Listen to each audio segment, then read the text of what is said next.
सुप्रभात बच्चों।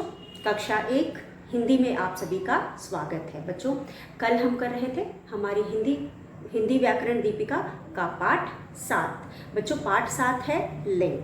तो बच्चों, कल हमने लिंग खत्म कर लिया था। आज एक बार इसे दोहराएंगे, फिर हम क्रियाकलाप करेंगे। बच्चों, कुछ क्रियाकलाप यानी कि अभ्यास कार्य हमारे पुस्तक के पीछे दिए गए हैं जो लिंग से संबंधित है, तो उन्हें करेंगे। तो चलिए, पहले हमने जो भी पिछले वीडियो में किया था उसे एक बार दोहरा लेते हैं। तो बच्चों, पिछले वीडियो में हमने लिंग किया था। आप सभी जानते हो कि कोई भी जो सजीव चीज़ है यानी लिविंग थिंग है वो जोड़े में पाई जाती है, जैसे कि आदमी, औरत, लड़की, लड़का, राजा, रानी। तो हमने पढ़ा था कि हर चीज़ जोड़े में पाई जाती है। तो वह शब्द जिनसे हमें इन पुरुष या स्त्री होने का पता चलता है या पुल्लिंग या स्त्रीलिंग के बारे में पता चलता है, उसे हम लिंग कहते हैं। तो बच्चों, वह शब्द जिनसे हमें किसी के स्त्री या पुरुष होने का पता चले उसे हम लिंग कहते हैं। हमने लिंग पढ़ा था और देखा था, बहुत सारे उदाहरण हमने देखे थे और उदाहरण के जरिए हमने लिंग को समझने की कोशिश की थी। तो बच्चों, मुझे उम्मीद है आप सभी को समझ में आ गया होगा। तो वह शब्द जिससे हमें किसी के पुरुष होने का पता चलता है उसे हम पुल्लिंग कहते हैं, और वह शब्द जिससे हमें किसी के स्त्री होने का पता चलता है उसे हम स्त्रीलिंग कहते हैं।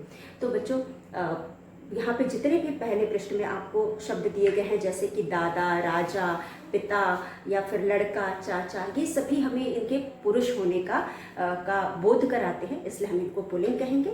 और रानी, दादी, लड़की, चाची, ये सब हमें इनके स्त्री होने का बोध कराते हैं, इसलिए हम इनको स्त्रीलिंग कहेंगे। तो बच्चों, इन दोनों को मिलाकर के हम लिंग कहेंगे। तो यहाँ पे लिंग 2 प्रकार के होते हैं। एक होता है पुल्लिंग, जिसमें सारे पुरुष जाति के लोग आते हैं। दूसरा होता है स्त्रीलिंग, जिसमें सारे स्त्री जाति के लोग आते हैं। अब इंग्लिश में हम लिंग को जेंडर कहते हैं। आपने इंग्लिश में भी लिंग पढ़ा होगा, जिसे हम जेंडर कहते हैं, जेंडर नाम से पढ़ा होगा। उसके बाद हम पुल्लिंग को मैस्कुलिन और स्त्रीलिंग को फेमिनिन जेंडर कहते हैं। तो बच्चों, हमने बहुत सारे उदाहरण देखे थे, चलिए एक बार उन्हें दोहराते हैं। पिता, माता, कुत्ता, कुतिया, बैल, गाय, बकरा, बकरी, मुर्गा, मुर्गी, शेर, शेरनी। उसके बाद लड़का, लड़की, फिर उसके बाद आपका हो गया बैल का गाय, अभ्यास में हमने किया था, कुत्ता का कुतिया, मुर्गा का मुर्गी और राजा का रानी। ये सभी उदाहरण हैं और आपको मैंने कहा था इनको आप याद करेंगे। उसके बाद हम कर रहे थे बच्चों, हम अपने पिछले वीडियो में क्रियाकलाप कर रहे थे जो कि लिंग से संबंधित है, और वो क्रियाकलाप आपकी किताब के पीछे दिया गया है, जहाँ पे हमको कुछ वाक्य दिए गए हैं और उन वाक्यों को हमें पूरा करना था। तो वाक्य यहाँ पे हमें हर में 2-2 वाक्य दिए गए हैं। पहले वाक्य में एक लिंग दिया हुआ है और दूसरे वाक्य में उसके ठीक विपरीत लिंग को हमें लिख करके इन वाक्यों को पूरा करना है। तो चलिए करते हैं बच्चों। यहाँ पे आप देख सकते हैं कि एक है, पहला है क्रियाकलाप में पेज नंबर 55 आपके हिंदी व्याकरण बुक के पीछे है, और यह लिंग से संबंधित क्रियाकलाप है, इसलिए हम इनको कर रहे हैं। तो यहाँ पे है, पहला प्रश्न हमारा है, एक खाली, खा, ल पर बड़ी की मात्रा ली, स्थान, खाली स्थान, में, म पर एक की मात्रा में, ल पे छोटी की मात्रा लिंग, खाली स्थान में लिंग बदल कर, बदल कर लिखो। ल पे छोटी की मात्रा ली और ख पे बड़ी की मात्रा खो। अब यह हमारा प्रश्न है, हमें यहाँ पे 2-2 वाक्य दिए गए हैं, जैसे कि आप देख सकते हो। पहला वाक्य पेज नंबर 55 बच्चों आपके बुक के पीछे का अभ्यास है जो लिंग से संबंधित है। तो यहाँ पे क है, क में पहला है धोबी, ध, ब पर बड़ी की मात्रा धोबी। उसके बाद धोबी का आप चित्र देख सकते हैं, आपकी किताब में धोबी का चित्र है। उसके बाद कपड़े धो रहा है, धोबी क्या कर रहा है, क, प, र पर एक की मात्रा रे, कपड़े, धन, धो, रहा है, कपड़े धो रहा है। जो धोबी है वो क्या कर रहा है, कपड़े धो रहा है। तो यहाँ पे धोबी शब्द का दूसरे वाक्य में हमें विपरीत लिंग लिखना है। धोबी शब्द का दूसरे वाक्य में हमें विपरीत लिंग लिखना है। तो उसके बाद डैश कपड़े, क प ड़ पर ए की मात्रा रे, कपड़े, धो, ध पर ओ की मात्रा धो रही है, डैश कपड़े धो रही है, डैश कपड़े धो रही है। आप देखिए यह भी बदल गया, धोबी के साथ रहा है हम लिखेंगे, और धोबिन, यहाँ धोबी का उल्टा कौन धो रही है, धोबिन। हम यहाँ लिखेंगे ध पर ओ की मात्रा धो, ब पर बड़ी की मात्रा बी न, धोबिन, ब पे छोटी की मात्रा और न, धोबिन, ये हो जाएगा धोबिन। और इसके नीचे हम अंडरलाइन करेंगे, धोबी का विपरीत लिंग हो जाएगा धोबिन, धोबी का विपरीत लिंग हो जाएगा धोबिन। और उसके बाद धोबी के साथ रहा है लगेगा और धोबिन के साथ रही है लगेगा, क्योंकि यहाँ पे लिंग बदल गया है। जब लिंग बदलता है तो उसके साथ कुछ चीज़ें, जैसे कि हमने यहाँ पे देखा रहा है, रही है भी बदल जाएगा। तो ये क्या है, ये भी आपको मैंने इसलिए नहीं बता रही क्योंकि आपने पढ़ा नहीं है, लेकिन यहाँ पे बदल रहा है। यह वह शब्द है जिससे हमें काम होने का पता चल रहा है। तो यहाँ पे जो काम कर रहा है वह शब्द आपका बदल जाएगा। जिन शब्दों से हमें काम होने का पता चल रहा है वो शब्द हमें यहाँ पे बदल जाएंगे।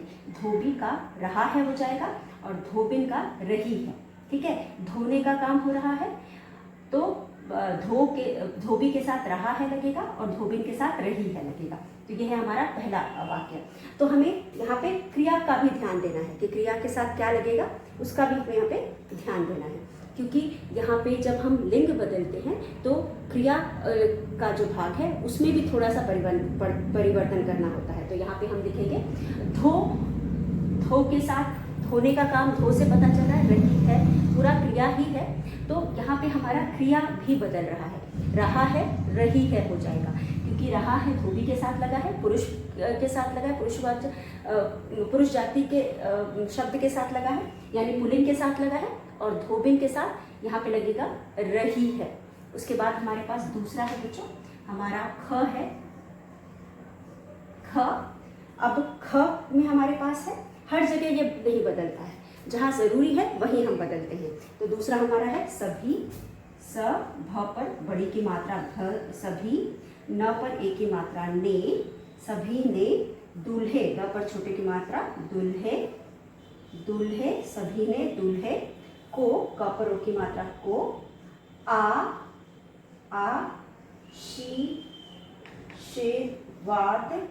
आशीर्वाद दिया, सभी ने दूल्हे को आशीर्वाद दिया, द पर छोटी की मात्रा दिया, सभी ने दूल्हे को आशीर्वाद दिया। तो यहाँ पे हमारा जो दूल्हा है इसका चित्र बना हुआ है। अब दूल्हे का विपरीत लिंग क्या होता है बच्चों, दूल्हा का विपरीत लिंग दुल्हन होता है। तो हमने कहा कि कुछ संज्ञा मतलब जो संज्ञा शब्द है अक्सर जोड़ी में पाए जाते हैं, तो यहाँ दूल्हे का हो जाएगा दुल्हन। तो हम उत्तर में लिखेंगे स भ पर बड़ी की मात्रा भी, न पर ए की मात्रा ने, दुल्हन, द पर छोटे की मात्रा दुल, आधा ल, ह न, विपरीत लिंग दुल्हन हो जाएगा, को, क पर ओ की मात्रा को, आ पर आ की मात्रा, श पर बड़ी की मात्रा, वा और द, आशीर्वाद दिया, द पर छोटी की मात्रा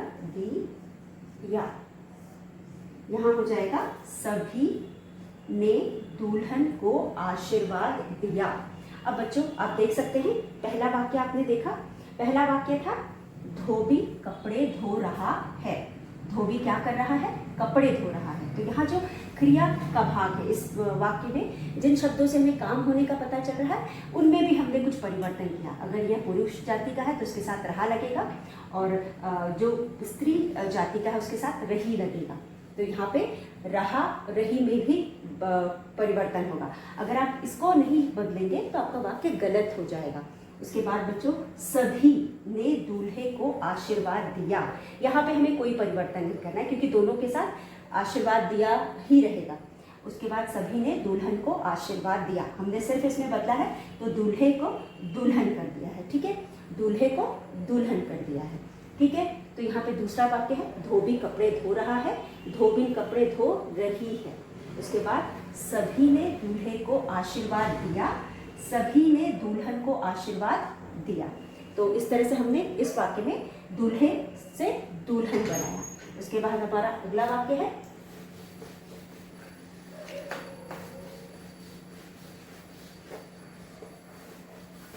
हमारा अगला वाक्य है, तीसरा वाक्य है ग।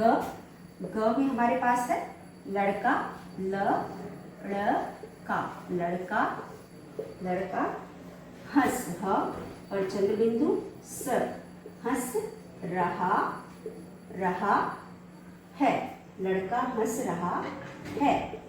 उसके बाद जब हम लिखेंगे लड़का हंस रहा है, यहाँ पे हमें लिंग किसका चेंज बदलना है, लड़का। उसके बाद लड़का, नीचे दूसरे वाक्य में आप देख सकते हैं चित्र किसका है, लड़की का। दूसरे वाक्य में चित्र लड़की का है, तो लड़का का विपरीत लिंग है ल पर बड़ी की मात्रा की, लड़की। अब लड़की क्या कर रही है, ह पर चंद्र बिंदु, हंस, ह पर बड़ी की मात्रा रही है, लड़की हंस रही है। अब यहाँ पे हंसने का काम हो रहा है, तो लड़की हंस रही है, तो ये जो रही है लड़की के साथ रही है लगेगा, और वही लड़का के साथ रहा है, वही लड़का के साथ रहा है लगेगा। तो बच्चों यहाँ पे हम लिंग जब बदलेंगे तो हमें रहा है, रही पर भी ध्यान देना है। लड़के के साथ रहा है और लड़की के साथ रही है, तो यह भी हमें वाक्य में दिया हुआ है। उसके बाद हमें यहाँ पे तो सिर्फ लिंग बदलना है, इसलिए हमको कुछ नहीं करना है। लेकिन अगर हमें पूरे वाक्य में को परिवर्तन करना रहेगा, यानी दूसरा वाला वाक्य हमें नहीं दिया है, हमें खुद करना है, तो हमें बाकी के वाक्य के भाग में भी अगर ज़रूरत है तो हम बदलाव करेंगे, अगर ज़रूरत है तो हम उसमें चेंजेस करेंगे। तो जैसे कि यहाँ पे रहा है, रही है हो जाएगा। तो जब हम लिंग बदलते हैं तो जहाँ ज़रूरी है वहाँ पे हम आगे के वाक्य में भी कुछ बदलते हैं, ज़रूरत है तो बदलते हैं, नहीं है तो नहीं बदलते हैं। तो उसके बाद बच्चों, शेर पिंजरे में बैठा है। अगला वाक्य हमारे पास घ है, श पर एक की मात्रा, शेर पिंजरे, प पर बिंदी, ज र पर एक की मात्रा, पिंजरे, शेर पिंजरे में, म पर एक की मात्रा में, बैठा, ब पर ए की मात्रा बै, ठ पर आ की मात्रा ठा है, शेर पिंजरे में बैठा है, शेर पिंजरे में बैठा है। और उसके बाद चित्र दूसरे में आप देख सकते हैं शेरनी का चित्र है, तो शेरनी का विपरीत लिंग हो जाएगा, शेर का विपरीत लिंग हो जाएगा शेरनी, शेरनी। अब बताओ, फिर बैठा है शब्द बदल जाएगा, क्योंकि बैठा यहाँ पे हमने शेर के लिए प्रयोग किया, पुल्लिंग के लिए प्रयोग किया, तो बैठा है होगा। और जब हम उसको स्त्रीलिंग के लिए उसका प्रयोग करेंगे वो बैठी है हो जाएगा। तो यहाँ पे शेरनी, प पर छोटी की मात्रा पिन, ज र पर एक की मात्रा रे, म पर एक की मात्रा में, बैठी, बैठी है, बैठी है। आपको सिर्फ पूरा वाक्य दिया गया है, आपको सिर्फ शेरनी को बदलना है।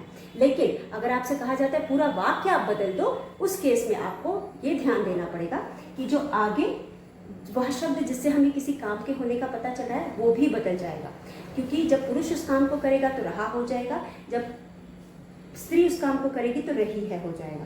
तो यहाँ पे बैठने का काम हो रहा है, तो बैठा है, बैठी है, बैठा है, बैठी है हो जाएगा। तो ये हमारा चौथा वाक्य था। चलिए एक बार फिर हम देखते हैं, लड़का हंस रहा है, वही लड़की हंस रही है हो जाएगा, लड़की हंस रही है, क्या हो जाएगा, लड़की हंस रही है। उसके बाद शेर पिंजरे में बैठा है, शेरनी पिंजरे में बैठी है हो जाएगा। तो इन चीज़ों का हमें ध्यान देना पड़ेगा। तो चलिए हम अगला करते हैं।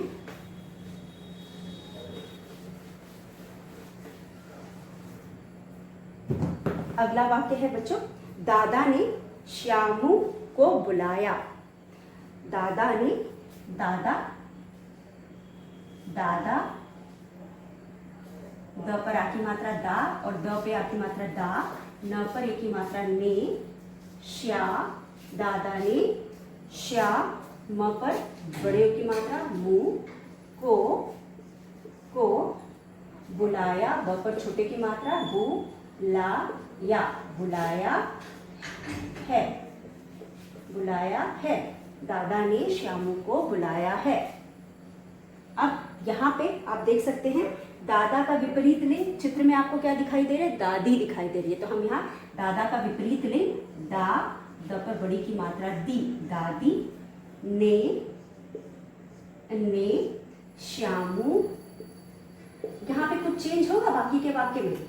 यहाँ पे कुछ चेंज होगा? हाँ, यहाँ पर कोई चेंज नहीं होगा। तो यहाँ पे हम एज इट इज लिखेंगे, को बुलाया, बुलाया है नहीं दिया इसलिए मत लिखिए, बुलाया, बुलाया, दादी ने श्यामू को बुलाया।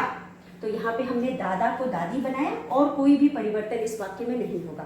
दादा ने दादी को, दादी ने श्यामू को बुलाया, पहले वाक्य में था दादी ने श्यामू को बुलाया। उसके बाद हमारे पास हमारा अगला वाक्य बस इतना ही है। तो बच्चों इस तरह से हमने लिंग से संबंधित कुछ अभ्यास भी कर लिए।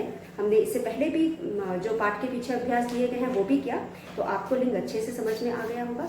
तो अब हम करेंगे हमारा अगला पाठ जो है पाठ 8 वचन। तो चलिए वचन करते हैं। बच्चों वचन से आपको क्या समझ में आता है? वचन, वचन पाठ 8 है वचन, पाठ 8 है हमारा वचन।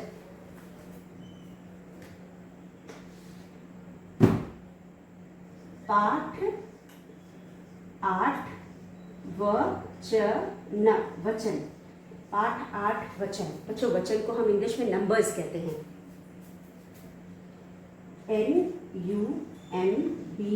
NUMBERS, नंबर्स, या फिर हम नंबर कहेंगे, ठीक है।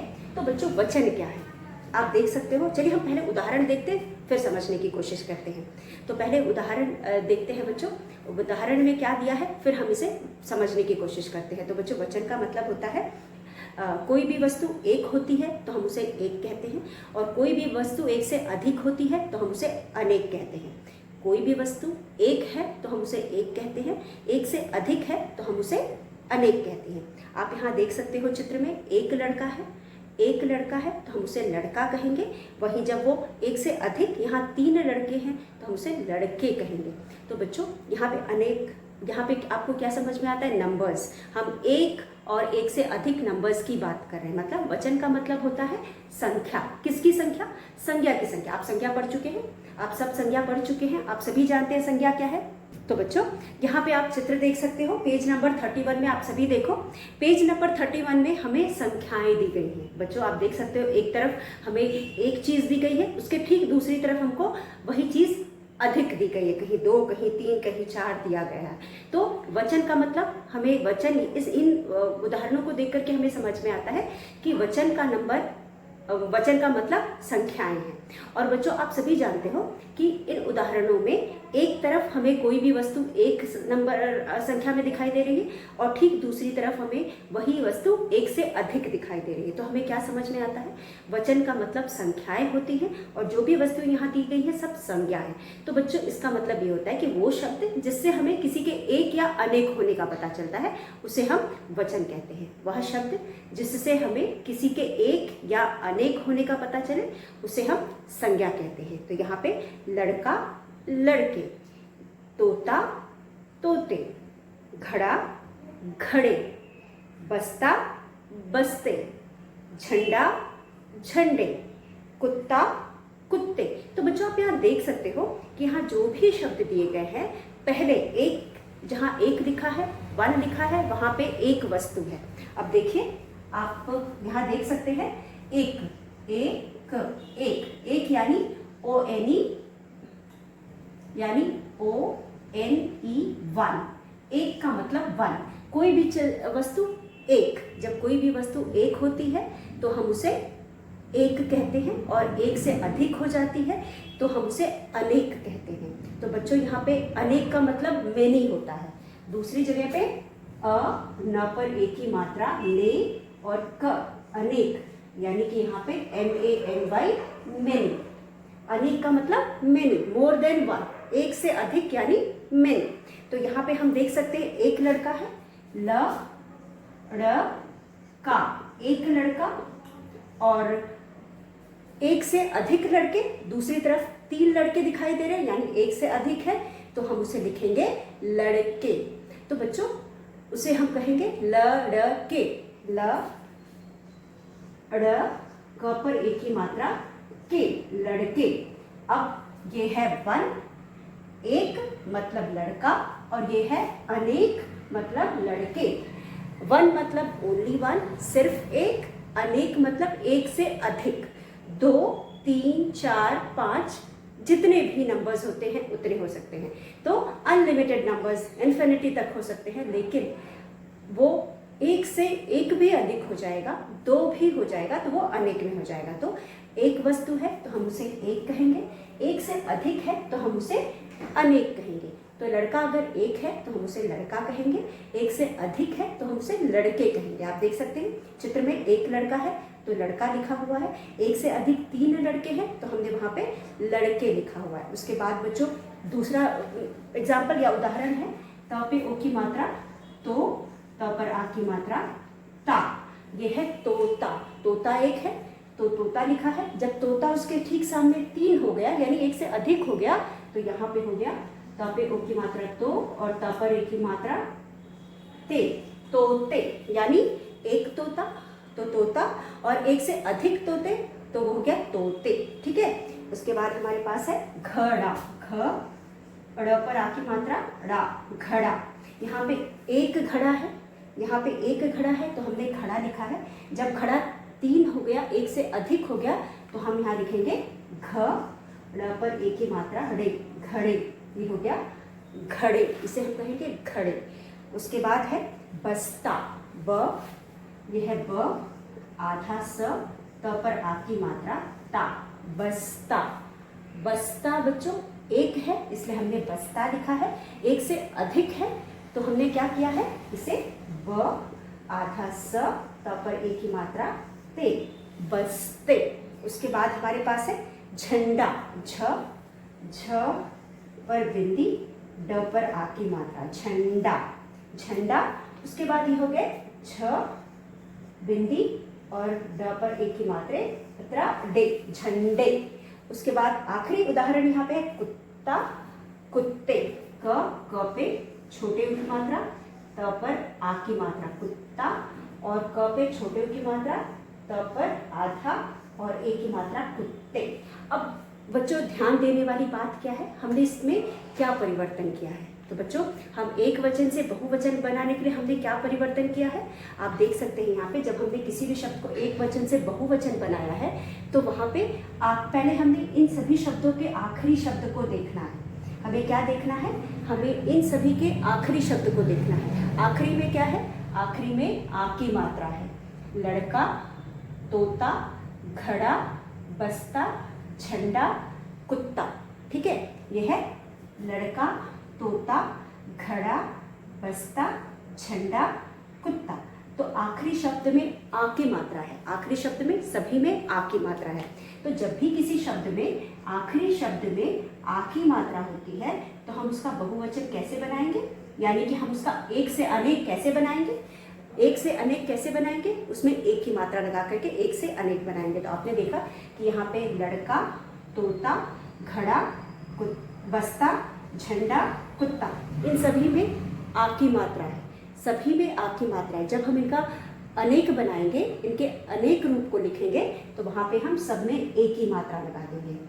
सब में लड़का लड़के हो जाएगा, तोता तोते हो जाएगा, घड़ा घड़े हो जाएगा, बस्ता बस्ते हो जाएगा, झंडा झंडे हो जाएगा और कुत्ता कुत्ते हो जाएगा। देखा आपने। तो जब भी हम उन शब्दों का बहुवचन बनाते हैं जिनके आखिर में आ की मात्रा होती है तो हम उसमें एक ही मात्रा लगा करके उसको का अनेक रूप बनाते हैं। एक से अनेक, उसको हम आ की मात्रा को एक ही मात्रा करके उसका एक से अनेक बनाते हैं। उसी तरह बच्चों यहाँ पे आपने देखा कि सभी में आ की मात्रा है, सभी में यहाँ पे आ की मात्रा है। जब हम इन सभी का बहुवचन बनाएंगे तो सब में हम एक ही मात्रा लगाएंगे और ये अनेक हो जाएगा। यानी यहाँ पे हम अनेक के जगह बहुवचन का भी बहुवचन का भी प्रयोग करते हैं। बहु यानी मैनी, बहु मतलब बहुत सारे। तो हम यहाँ पे एक वचन, एक है तो एक वचन कहेंगे और अनेक है तो हम बहुवचन भी कह सकते हैं। तो बच्चों यहाँ पे वचन है, वचन का वचन का मतलब नंबर्स होता है, इंग्लिश में हम इसे नंबर्स कहते हैं। वचन का मतलब संख्या, वह शब्द, वह संज्ञा शब्द, ये सभी क्या है, नाम है। ये सभी क्या है, नाम है। जब हम किसी भी वह शब्द जिससे हमें किसी भी संज्ञा वह संज्ञा शब्द जिससे हमें किसी के भी संख्या का पता चलता है उसे हम वचन कहते हैं। तो यहाँ पे जितने भी संज्ञा शब्द हैं इनको पढ़ करके हमें उनकी संख्या पता चलती है। तो वह संज्ञा शब्द जिससे हमें उसकी संख्या का पता चलता है उसे हम संज्ञा कहते हैं, सॉरी वचन कहते हैं। वह संज्ञा शब्द जिससे हमें उसकी संख्या का पता चलता है उसे हम वचन कहते हैं। तो यहाँ पे भी ये सारे संज्ञा शब्द हैं जिनसे हमें उनकी संख्या का पता चलता है। अगर हम एक वचन वाले शब्दों को देखेंगे तो यहाँ हमें पता चलता है लड़का, तोता, घड़ा, बस्ता, झंडा, कुत्ता, सब एक नंबर में है। उस मतलब सबकी संख्या एक एक है। उसके बाद अगर हम आगे बात करें अनेक की, इसमें यहाँ पे लड़के, तोते, घड़े, बस्ते, झंडे, कुत्ते, ये सभी एक से अधिक हैं, तो इनको हम अनेक कहेंगे। तो वह संज्ञा शब्द जिससे हमें उसकी संख्या पता चले उसे हम वचन कहते हैं।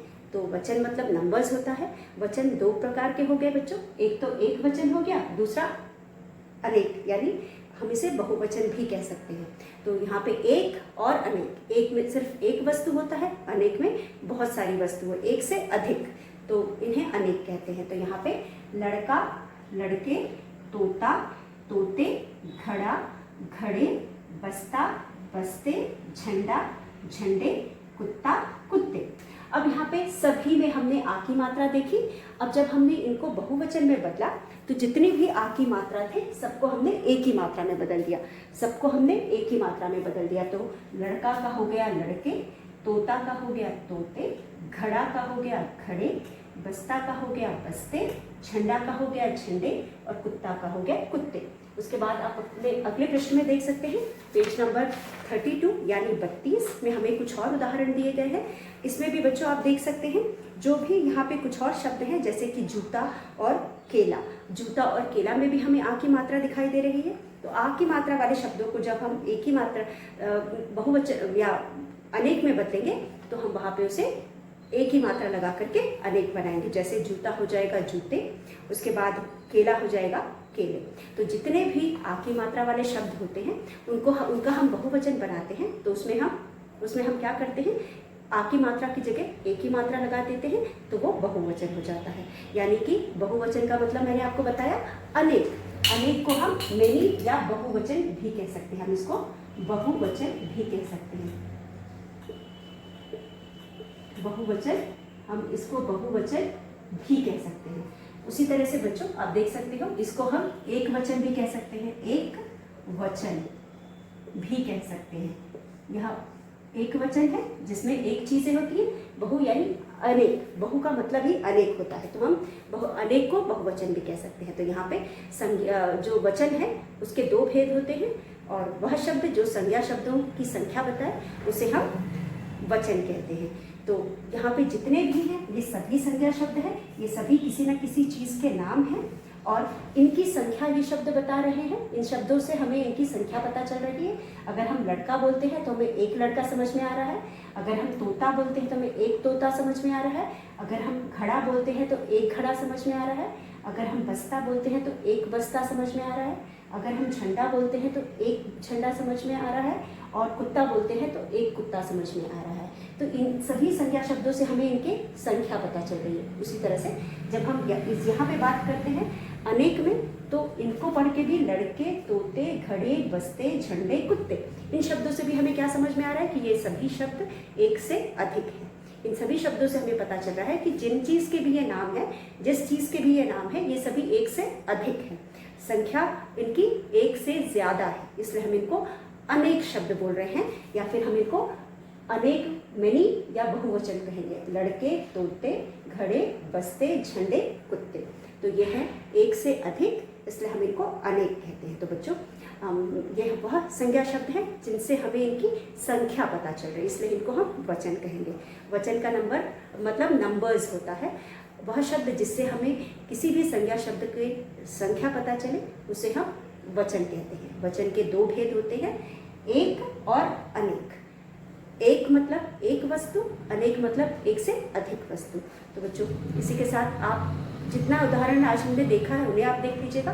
कल के वीडियो में हम आगे के उदाहरणों को यहाँ पर लेकर के डिस्कस करेंगे। तो अभी तो हमने सिर्फ आ की मात्रा वाले शब्दों का बहुवचन बनाया, कल हम आगे और भी दूसरी मात्राओं के शब्दों का बहुवचन बनाएंगे। तो बच्चों इसी के साथ आज का वीडियो यही समाप्त होता है। कल के वीडियो में एक बार फिर मिलेंगे। जो भी आज हमने पढ़ा उसे पढ़ लीजिएगा, दोहरा लीजिएगा। कल एक बार फिर मिलेंगे, तब तक के लिए धन्यवाद।